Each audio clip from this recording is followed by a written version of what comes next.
But first, Prince Harry and Meghan are reportedly furious that their children will not be given his or her Royal Highness status by King Charles III. Charles is expected to make 3-year-old Archie and 1-year-old Lilibet Prince and Princess, but the Sussexes apparently want HRH titles for their kids, despite the fact they're no longer working royals. So this is an exclusive written by The Sun's royal editor Matt Wilkinson. And he reported that tense discussions have taken place while the couple have been in the UK for the funeral. And a source told The Sun they have been relentless since the Queen died, but they have been left furious that Archie and Lilibet cannot take the title HRH. That is the agreement. They can be Prince and Princess, but not HRH because they are not working royals. Now, this latest revelation comes after the lefty magazine The Cut, the publication responsible for that lengthy mudslinging feature with Meghan from Montecito last month, launched a vicious attack on King Charles.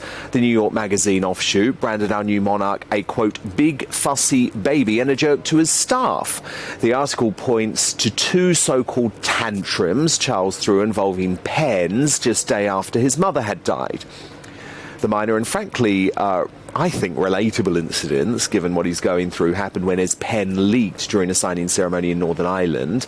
And the other was when he was gesturing to aides to move a pen tray during that accession ceremony in front of the Privy Council. Now, the savage attack in this magazine also repeats the rumour Meghan helped start, accusing Charles of being racist about baby Archie. And it goes on to accuse him of, quote, mundane cruelty towards Princess Diana. So to break down all of the latest melodrama out of Montecito, I'm joined by the renowned royal biographer Tom Bauer, who's of course just written a major new biography of Meghan. So Tom, I want to start with this cut thing.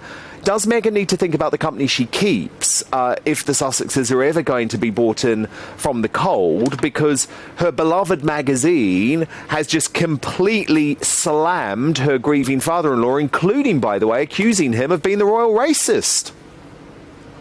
Well, my feeling is that they don't want to come back in.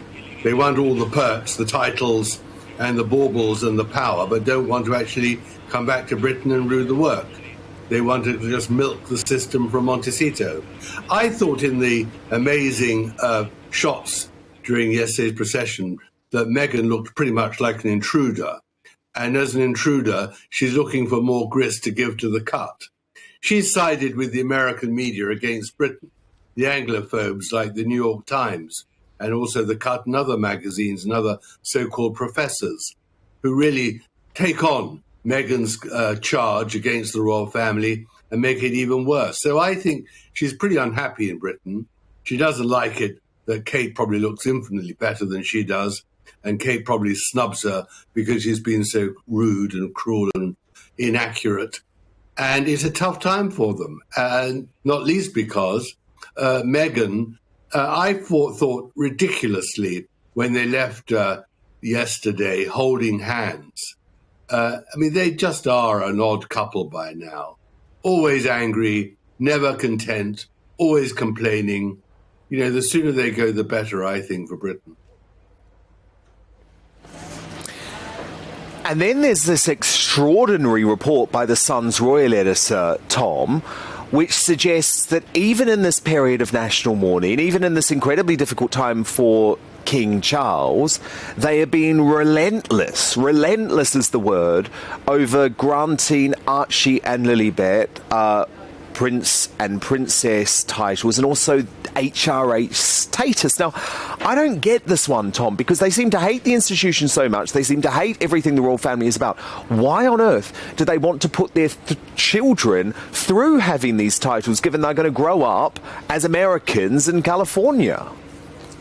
Well, simply because that's the only way they can make their money in America, by posing as royals, and they just want them to be princes and princesses. I mean, for Meghan, I think it's more Meghan than Harry. Meghan just sees it as her meal ticket, and she just sees the whole thing in her terms. I thought there was a very funny meme that went round soon after the Queen's death, where Meghan is saying, it's just absolutely terrible. No one has asked me over the last 2 days if I'm okay.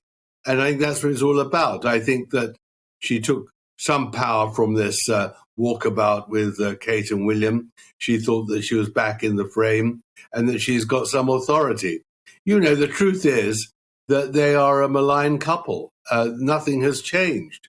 Harry, unfortunately, I think, is suffering because, after all, he loved his grandmother. Walking behind her coffin yesterday must have reminded him of that fateful walk behind his mother's coffin in 1997. And it's not easy for him. But Meghan is only thinking about herself. And that is the problem. I don't think anything the royal family can do is going to help them. And in the end, Penguin won the battle to delay the book. But whether that book will ever appear and how it'll appear is up in the air still. So they're just an unhappy couple with huge pressures, not least financial. And they're outsiders here at the moment, and the focus isn't on them, and that makes me even more unhappy. But Tom, they keep seeming to get their own way.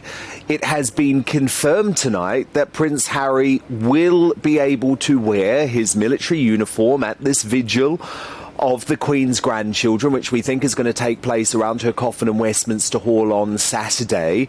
Of course, previously, he had been told that he had to wear his morning suit for all of the formalities across this week. So they keep on giving in to him. King Charles clearly wants his son to feel like he's making a real effort. Do you think that's so that when he goes back to America, Charles hopes, oh my goodness, don't slag me off?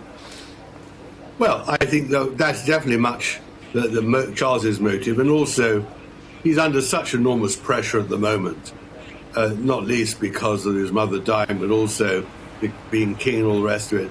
He wants to get rid of the minor problems, and if Harry goes on and on and on, it's so much easier to say, oh God, let the man wear his uniform if it means so much.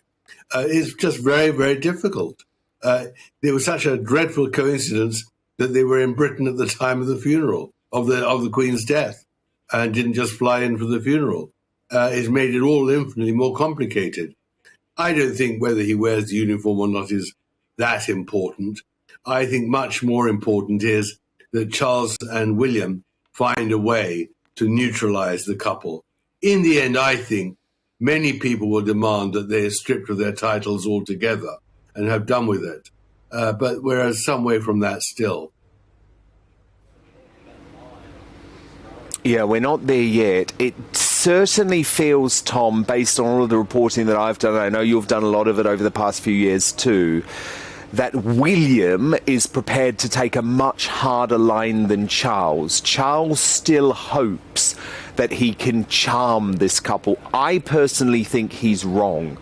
Because, look, he funded them in terms of getting to California, and they still have thrown him under a bus time and again, but he wants to give it a go as king. He thinks that there's a way for him to try and bring them back into the fold. Personally, I think it's naive, but I think it's Charles who has actually been softer on this couple than William. Well, Charles is the father, and no father wants to lose contact with his son.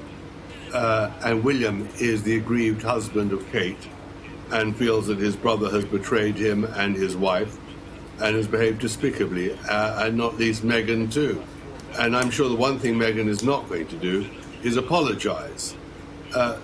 Charles is clearly trying to find a way to diffuse Harry's anger, but I think in the end, Harry is completely governed by Meghan, and Meghan only thinks about Meghan. And therefore, Charles is going to be disappointed. It's a horrible problem to have to face in this week of mourning about the Queen. But that's the whole point about the Sussexes. It is all about them. And they're not really interested in the rest of the world, not least in Britain mourning the passing of the Queen and wondering how the new king will cope. So I think that Charles is right to let Harry wear his uniform. It placates the problem. He hopes that at least Harry will leave with one grievance less and wait and see then what happens. I'm surprised that he in the end gave their children titles Prince and Princess. It can't bode well in the future either. And I'm puzzled why the Sussexes think that their two children should be HRH when they clearly are not going to work. And we've got to remind ourselves that when Archie was born, Meghan made it absolutely clear through a statement that her son Archie was going to have no title at all. Now suddenly they've all got to have their baubles, everything. You can't please that couple.